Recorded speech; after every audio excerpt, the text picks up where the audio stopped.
Hey everyone, I'm excited to show you my second notebook cover, the Angel's Mirror. Let's dive into how it's made. First up, printing.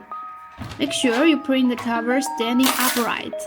Don't try to save time by laying it flat, otherwise the embossed details will get ruined by layer lines and uneven shine. The back page, though, can be printed flat.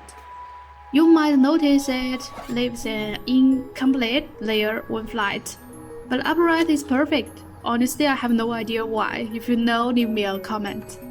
Next, let's remove the supports. Start from the top branches. It makes everything much easier. Honestly, the supports themselves look kind of cool with that pearl-like shimmer. Now for the pages. I use thick acrylic drawing paper instead of regular notebook sheets.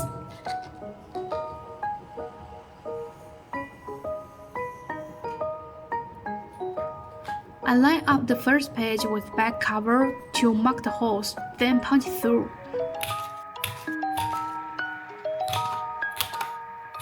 After that, I use that first page as a guide for all the remaining pages so they line up perfectly.